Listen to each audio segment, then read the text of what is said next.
Hello students, I Devang Prajapati from Upanishad Science Academy, Limkheda, Standard 11, Chemistry, Chapter 2, Structure of an Atom, the lecture number 3, which will be from the page number 33 to 37.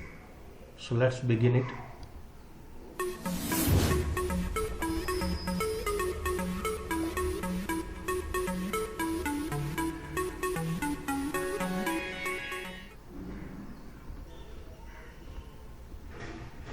First, before starting, in the last lecture what we have done, let's see that charge to mass ratio of electron, then charge on electron, discovery of proton and neutron, how it has been taken place, and the atomic models. तो last lecture में बच्चों हमने इतना किया था, ठीक है। चलिए अभी आज के पॉइंट्स देख लेते हैं।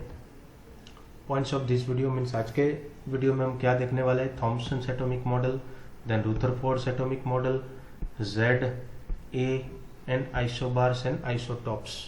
Z means what? Atomic number, whereas A means what? Atomic mass. Okay तो चलिए शुरू करते हैं आज का सेशन। सबसे पहले atomic model of Thomson. J.J. Thomson in 1898 proposed that an atom possesses a spherical shape, circular spherical shape, having the radius approximately 10 raised to power 10 meter, 10 raised to power 10 meter, okay, 10 raised to minus 10, 10 raised to minus 10 in meter, in which the positive charge is uniformly distributed, यानी कि positive charge जो है वो अच्छी तरह से distribute हुआ होगा एक समान, ठीक है। Then the electron are embedded into the such a manner as to give the most stable electrostatic arrangement. Electron का अरेंजमेंट होगा वो एटम को स्टेबल करवाएगा, ठीक है। आप देख सकते हो यहाँ पे डायग्राम में atomic model of Thomson what he has given. ये सब देख रहे हो आप, जो वो इलेक्ट्रॉन है, ठीक है, ये सब इलेक्ट्रॉन्स है, जो यहाँ पे दिए गए वो सब इलेक्ट्रॉन्स है, ठीक है। These all are the electrons, they are distributed uniformly, whereas remaining places the positive charge are there. ये सब जगह पे पॉजिटिव चार्ज होने वाले, ठीक है, ये सब जगह पे पॉजिटिव चार्ज होने वाले, ठीक है। अभी जो थॉमसन का मॉडल था, ठीक है, उसके अलग अलग नेम्स है, तो वो देखते हैं हम। सबसे पहला जो नेम है plum pudding model, plum pudding, plum pudding model. Then second is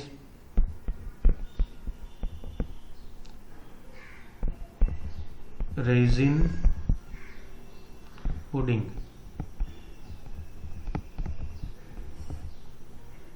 and the third one is watermelon,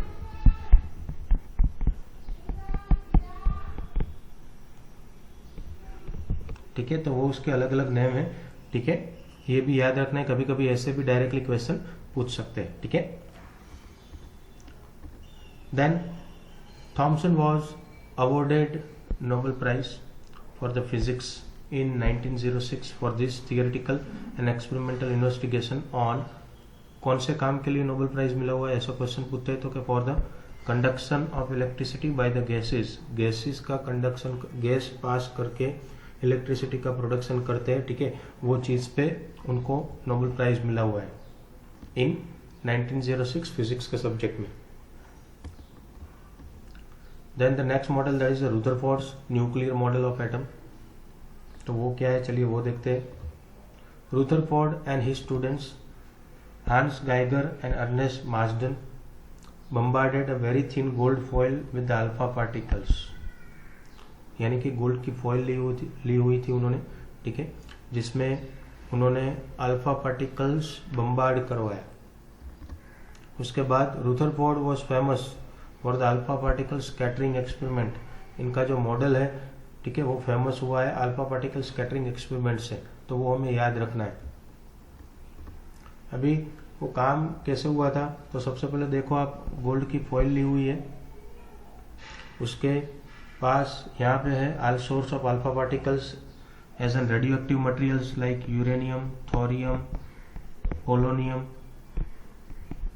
ऐसे रेडियो एक्टिव मटेरियल्स है जो अल्फा पार्टिकल्स का सोर्स है। फिर ये अल्फा पार्टिकल हम पास कर लीड प्लेट में से and then it is going to strike, वो टकराएगी कहाँ पे, गोल्ड फॉइल पे। उसके बाद जो इमेज जनरेट हो रही है सब जगह पे वो फोटोग्राफिक प्लेट पे है। जो फोटोग्राफिक प्लेट जो है फॉस्फोरेसेंट मटेरियल यानी कि ZnS जिंक सल्फाइड से बनी हुई है। तो ये पूरा ऐसा अरेंजमेंट किया गया है रुदरफोर्ड स्कैटरिंग एक्सपेरिमेंट का। फिर आप इसमें देखो Rutherford nuclear model of atom, जो अल्फा पार्टिकल्स है वो सब स्ट्राइक हो रहे हैं। ये पूरी गोल्ड फॉइल है जिसमें आप देख सकते हो ये सब गोल्ड के एटम है Au। तो मेजोरिटी आप देख सकते हो यहाँ पे majority of the alpha particles they are going in straight line. ज्यादातर जो है अल्फा पार्टिकल वो सीधी लाइन में जाए। थोड़े बहुत यहाँ पे आप देख सकते हो एक, फिर ये दूसरा और ये तीसरा, 2-3 ऐसे यहाँ पे दिख रहे हैं कि जो जिसका डिफ्लेक्शन हुआ है कुछ डिग्री से या फिर कुछ रिबाउंड्स आए हुए रिफ्लेक्ट होके 180 डिग्री। तो ये पूरा न्यूक्लियर मॉडल है, ठीक है। A stream of high energy alpha particles from radioactive source बात हुई हमारी, was directed the thin foil thickness याद रखनी है 100 नैनोमीटर अप्रोक्सीमेटली। जो थिकनेस कितनी होती है गोल्ड मेटल की, तो वो 100 नैनोमीटर के आसपास है। The thin gold foil had a circular fluorescent zinc sulphide, ये भी हमारी बात हो गई। ZnS का लेयर बना हुआ है। whenever the alpha particles struck the screen a tiny flash of light was produced at that point। चमकीला वहां पे कुछ स्ट्रक होगा, इमीडिएटली स्क्रीन के ऊपर हमें कुछ लाइट प्रोड्यूस होगी, ऐसा दिखने वाला है। Then most of the alpha particles pass through the gold foil undeflected, ज्यादातर सीधे जा रहे हैं विदाउट डिफ्लेक्शन, कोई भी डायरेक्शन चेंज नहीं हो रही। A small fraction of the alpha particles were deflected by small angles, कुछ अल्फा पार्टिकल्स जो है उसका थोड़ा बहुत डिफ्लेक्शन हुआ है और वो बहुत कम है। अ वेरी फ्यू पार्टिकल्स यानी कि 20,000 में 1 bounce back and that were reflected by 180 degree, कुछ ही रिबाउंस आए हुए हैं, ठीक है, डिफ्लेक्ट होके। और वो कितने हैं, 1 in 20,000, 20,000 में एक बार ऐसे टकरा के वापिस रिफ्लेक्ट हुए पूरे, ठीक है। On the basis of the observation Rutherford drew the following conclusion, कुछ conclusion structure of atom के बारे में Rutherford ने दिए according to this model of an atom। Most of the space of the atom is empty, ज्यादातर space कैसी है, खाली। of the alpha particles pass through the foil undeflected, क्यों खाली, उनको कैसे लगा, ज्यादातर सीधे गए हुए, ठीक है, विदाउट डिफ्लेक्शन, तो इसका मीनिंग क्या, एटम पूरा खाली होना चाहिए, ठीक है। Then the second one, a few positive charge alpha particles were deflected, the deflection must be due to the enormous repulsive force showing that the positive charge of the atom is not spread throughout the atom। यानी ये भी हमारी बात हो गई है। Thompson भाई ने क्या बोला था, पॉजिटिव चार्ज पूरे एटम में डिस्ट्रीब्यूट हुआ है, पर इनके एक्सपेरिमेंट, रुदरफोर्ड के एक्सपेरिमेंट से उनको क्या पता चला कि पॉजिटिव चार्ज जो है वो सेंटर में है न्यूक्लियस के अंदर, जिसकी वजह से जो रे आ रहे हैं, ठीक है, वो टकरा के वापिस रिपल हो रहे हैं या फिर कहीं पे डिफ्लेक्ट हो रहा है, डायरेक्शन चेंज हो रही है, ठीक है। तो ये सब अदरवाइज ज्यादातर तो देखो तो वो पास ही हो रहे हैं सीधे के सीधे, ठीक है। तो ये एक चीज यहाँ से हमें पता चलनी चाहिए, अल्फा पार्टिकल सीधे ही जा रहे हैं, ठीक है।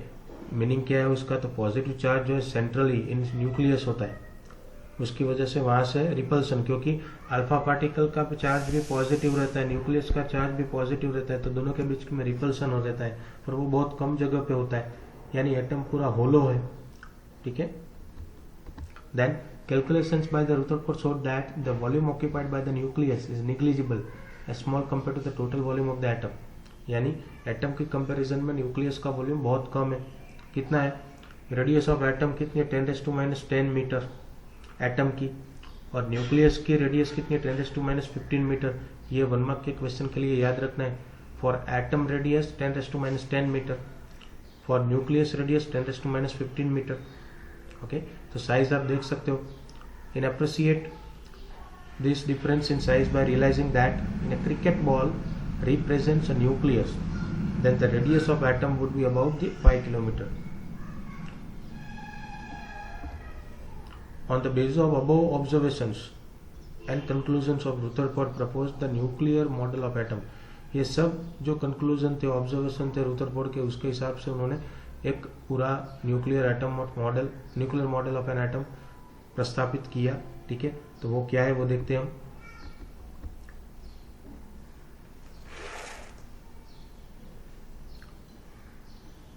सबसे पहला जो है, most of the space in the atom is empty.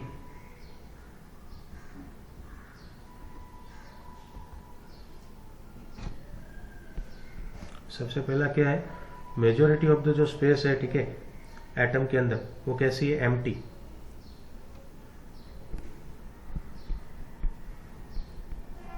Space in atom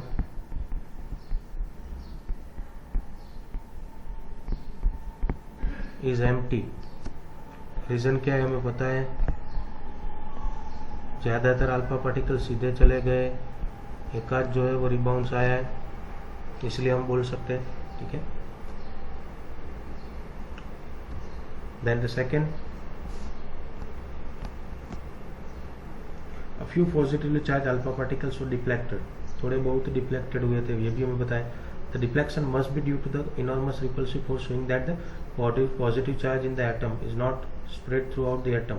ये भी हमारी बात हो गई। जो थॉमसन का मॉडल था, थॉमसन भाई ने बोला कि पॉजिटिव चार्ज जो है पूरे एटम के अंदर डिस्ट्रीब्यूटेड है, पर रुदरफोर्ड को तो ऐसा मिला कि भाई ज्यादातर जो है वो स्ट्रेट जा रहे हैं। ठीक है, पर बहुत कम बैक रिफ्लेक्ट होके वापिस आ रहे हैं। इसका मीनिंग क्या हुआ, तो पॉजिटिव चार्ज जो है, ठीक है, वो न्यूक्लियस के अंदर है, सेंट्रली लोकेटेड। ऐसे वैसे यहाँ वहाँ सब जगह यूनिफॉर्मली डिस्ट्रीब्यूटेड नहीं है। ठीक है, तो ये थॉमसन का जो मॉडल था उसके हिसाब से जो उन्होंने बोला गया था, वो उनको पता चल गया कि थॉमसन जो था वो गलत था। Then the third one, calculations by the Rutherford showed that the volume occupied by the nucleus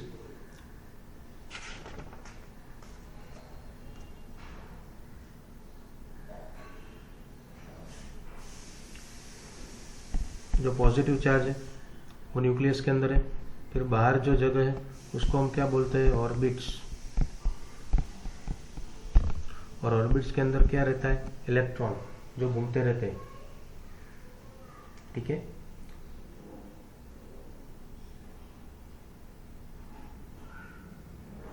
तो सबसे पहले हमने क्या देखा, न्यूक्लियस जो पॉजिटिव चार्ज सेंट्रल है। फिर दूसरा हमने क्या देखा, ऑर्बिट्स के बारे में अभी हमने देखा, जिसमें इलेक्ट्रॉन्स रोटेट होते रहते हैं। एंड थर्ड जो है, बात करेंगे हम इलेक्ट्रोस्टैटिक फोर्स।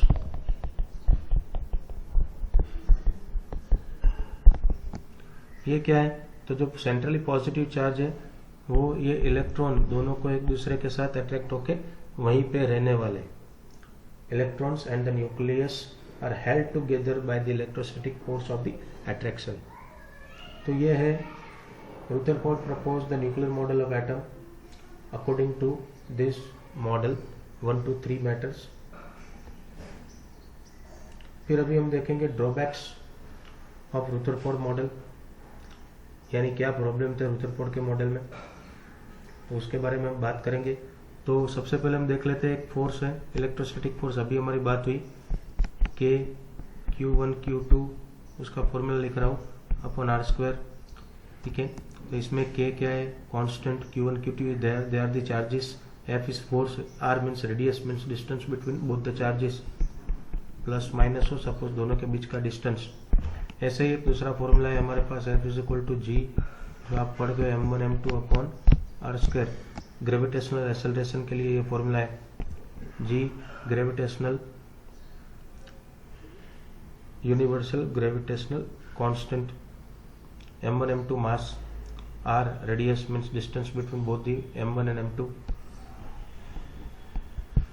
सपोज ये 2 हो, ये 1 है, तो दोनों के बीच का डिस्टेंस। तो ये सब हमें पता ही है। The theory can also calculate the precisely and planetary orbits। दोनों को अभी कंपेयर करना है, solar system and atomic system.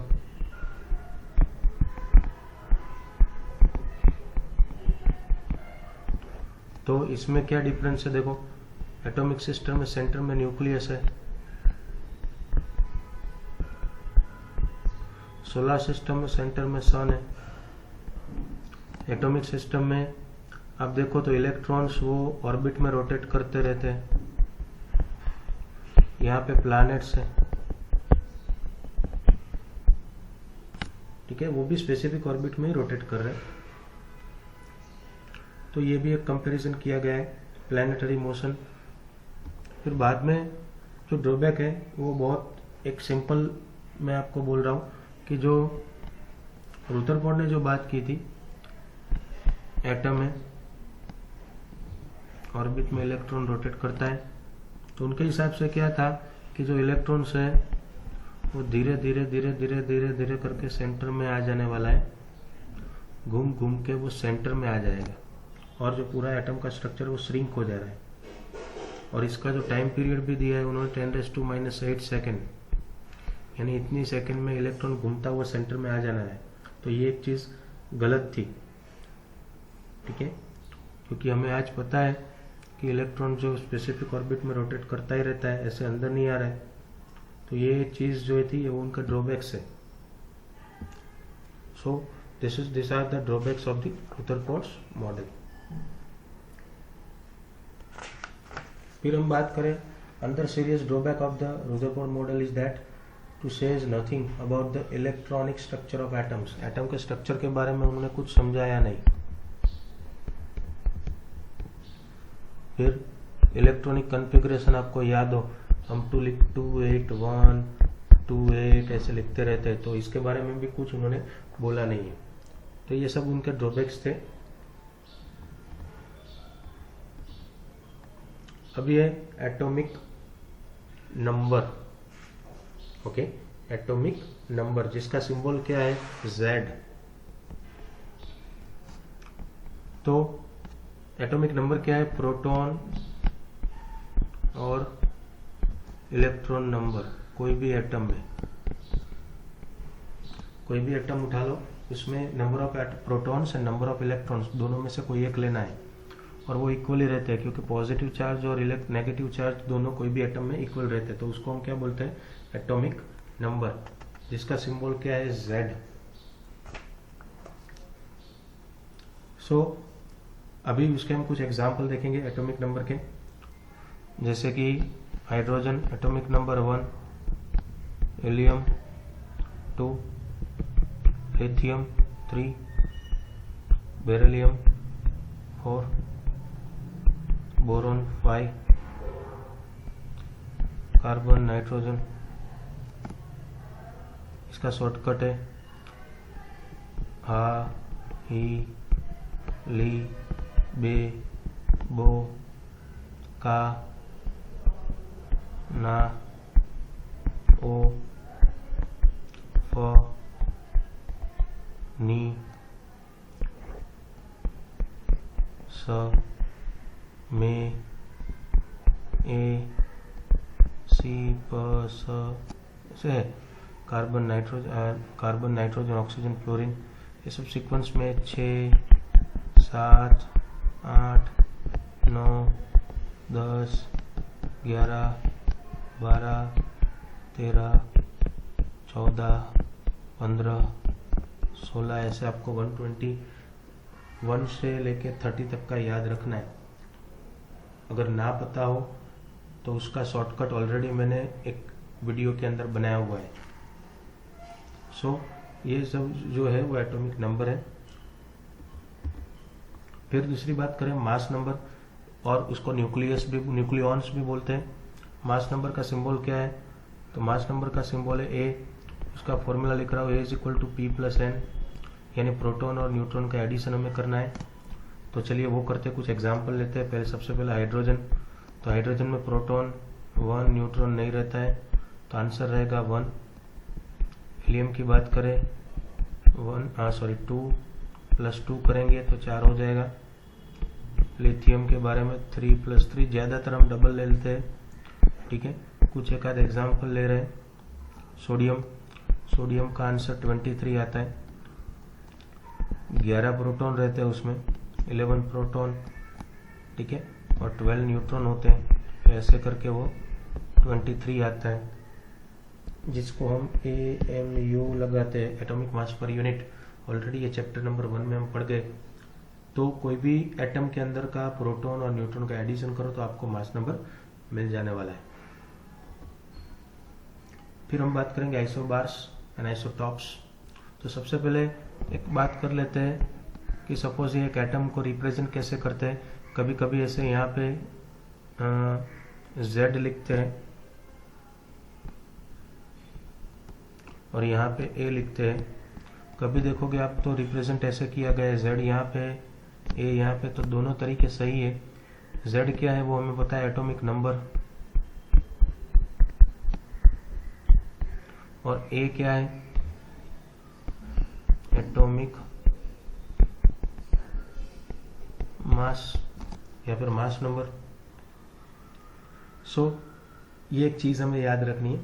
अभी हम स्टार्ट करते हैं आइसोबार्स। सबसे पहले क्या है, तो आइसोबार्स मतलब क्या, तो इसमें आपको एटॉमिक मास जो है यानी ये सेम मिलेगा और Z atomic number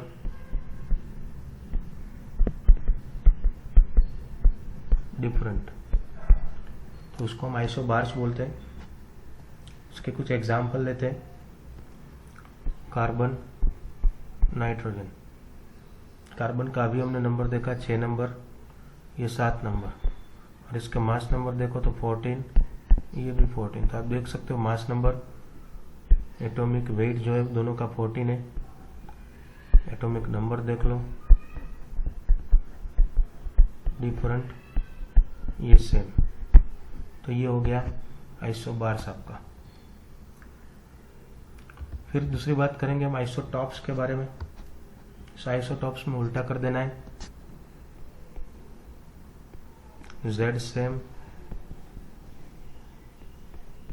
A different, यानी एटॉमिक नंबर जो है वो सेम रहेगा, एटॉमिक मास जो है वो डिफरेंट रहेगा। तो उसको हम क्या बोलते हैं, आइसोटॉप्स। एक एग्जांपल लगा लेते हैं हाइड्रोजन का।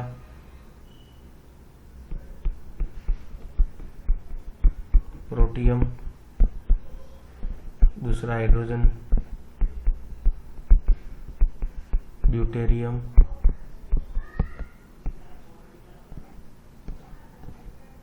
और लास्ट में ट्रिटियम। प्रोटियम, ड्यूटेरियम, ट्रिटियम, इसको शॉर्टकट में PD एंड TB बोल सकते हो। तो ये हाइड्रोजन के 3 आइसोटॉप्स है, उसके बारे में देखते हैं हम।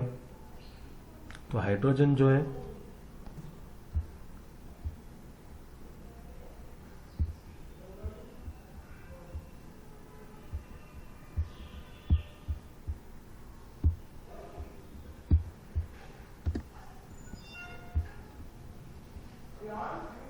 इसके एग्जाम्पल लेते हैं साथ में ही, ठीक है।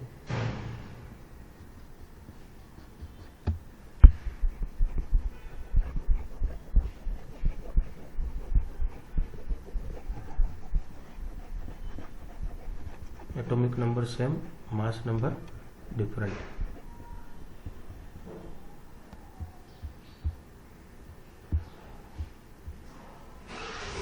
तो इसके कुछ एग्जाम्पल अभी हम लेंगे एक एक करके।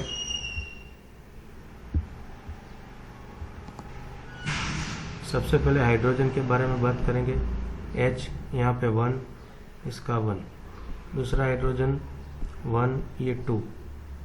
हाइड्रोजन ये 1, ये 3।